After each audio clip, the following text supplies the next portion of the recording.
what can we learn from the Bible about the economy? We'll answer that question just ahead. So most of us look at the Bible and we see a book about faith and spirituality. My next guest is Dr. Dave Arnott. He calls himself the Christian Economist, and he sees not just a book on faith, he sees a book that really has an economic plan. Yeah, that's right, Jeff. I mean, where else would we get our ideas for how to conduct our lives?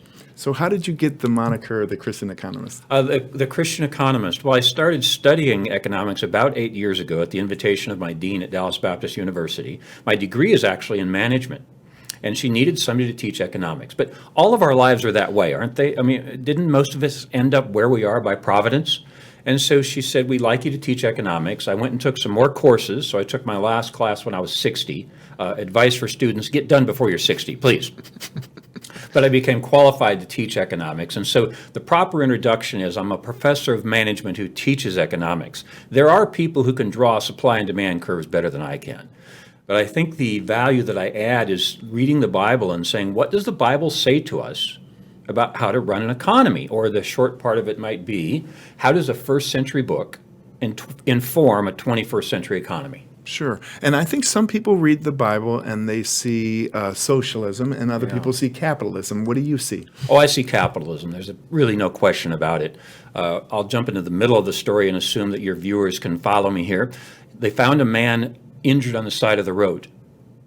The person used his own oil, his own wine, his own bandages, put the man on his own donkey, took him to the inn and gave him his own denarius, and even said, if you need more on my return trip, I will pay you.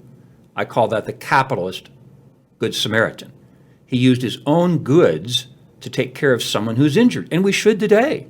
We should be taking care of others with our own resources. The socialist tells it this way. He saw the man injured, went into town, roused some soldiers, and enacted a tax upon the citizens.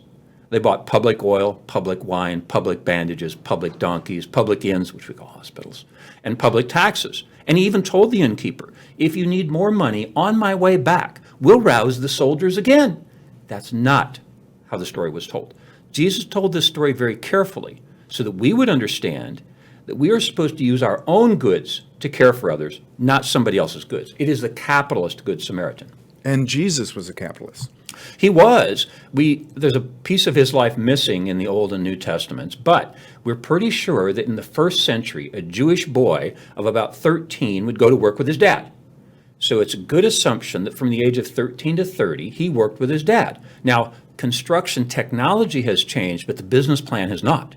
Probably he and his dad, maybe a brother and some neighbors, would go build a building, or they'd build a chair or a table, and they would sell it at a profit. So my second podcast is actually called The Prophet Who Made a Profit. We as Christians believe Jesus was more than a prophet, but he did make a profit. You know why we know? Because he kept the Jewish law. See, you have to make a profit to give. The mantra of socialism is, from each according to his ability, to each according to his need. Jeff, if you only get what you need, you can't give. This is fascinating to think about. How can you give in a socialist environment when you have no extras, you have no profit? Wow, powerful stuff. Let's talk about your book, and we're going to put up the cover on the screen. Tell us about your book. Yeah, thanks for that. It's called Biblical Economic Policy, and I chose as a co-author Sergei Seidamatov. You notice he doesn't have a Texas name. He's from the Ukraine. And his family is in some danger now, and we pray for them on a regular basis and do what we can. The reason I chose Sergei was for two reasons. One is when he wrote the book, I was in my mid-60s and he was 40. We should all be bringing along people to take over for us, as you are doing, right, in your business, Jeff? Yeah. And that's why I brought Sergei along. The second reason is he's one of the few people who lived in a socialist environment. In the Ukraine, until he was 11, he was under Soviet socialism. He had to speak Russian in the street and in school. And there was a shortage of everything. Pew will tell you today, the Pew Research guys, that about 65% of college students in America will vote for a socialist. And my quip is, after talking to Sergei, the number falls to about 0. You know why? Because Sergei has lived in a socialist environment, and he knows how terrible it is. And he knows there is shortages of everything. Sergei Seidamatov, really a great young man, well-spoken, really wise, came to the U.S. and got 3 degrees in his third language, by the way. Sure. And I chose him to write the book, Biblical Economic Policy, with me. So, most of my life, capitalism has been celebrated, and now it seems to be vilified by many. It is, and that's too bad. I mean, the simple way to say it is socialism feels good, capitalism thinks good. And so the underlying premise of all that is, are you thinking or are you feeling? And there's no perfectly socialist environment. There's no perfectly capitalist environment. We're some way in the middle. And my 20-year-old students at Dallas Baptist University have seen it go back and forth over the last few presidential and legislative elections. We go back and forth. But the reason we don't want an economy at either the purely socialist end nor the purely capitalist end is there would be monopolies. If you say it slow, it's monopoly. One controls. The reason we don't like that is because we understand the Christian worldview that people are fallen. You don't want people to have control. And so this, somewhere in the middle, this government's role is to protect competition. As long as there's competition, competition works against the fallen nature. Socialism feeds the fallen nature. Yeah, you and I are on absolutely the same page, and I encourage you to go to his YouTube channel and follow him. He has a very popular podcast, and he does these wonderful videos. I found one that I particularly wanted to share with you. It's about socialism. Let's go ahead and roll that now. Socialists are good at demand, not supply. That's why there's lots of demand and little supply in places like Cuba, North Korea, and in Venezuela, where about 30% of the population has fled because of a lack of supply. Oh, by the way, this is a topic for a future podcast, but most of South America is headed in the wrong direction. Venezuela is economically lost. Inflation is 50% in Argentina, and Chile and Peru are following Venezuela down the road to serfdom, as that guy called it. As Charles Payne of Fox Business said at the Hillsdale Free Market Forum recently, you can only vote for socialism once. I just talked about the non-biblical exercise of power that accompanies socialism. You see, this was the theme I visited with Dennis Prager about Christians, well, really anyone who believes in a greater being is concerned about the economic means, because we believe a greater being prescribes our behavior. Economists care about the ends. Think about that the next time you read any economic analysis. There's seldom any concern for whether the policy is right or wrong. Economists almost entirely analyze the outcome. Here's how the great Thomas Sowell expressed it in the aforementioned column in 2015. At one time, you had a lot of people who hadn't had any economics saying foolish things. Now you have well-known economists saying foolish things, end quote. In 1981, Thomas Sowell argued on a TV program called Firing Line that the minimum wage increases unemployment by pricing unskilled workers, young minorities in particular, out of the job market. It's the same point he makes today as activists call for a minimum wage of $15. Remember the Shelby rule from the first 45 seconds of my econ class? As prices go up, people buy less. That includes labor. And it hurts the poor by cutting off the first step of the ladder of success. Unions favor minimum wage because they want to saw off that first step.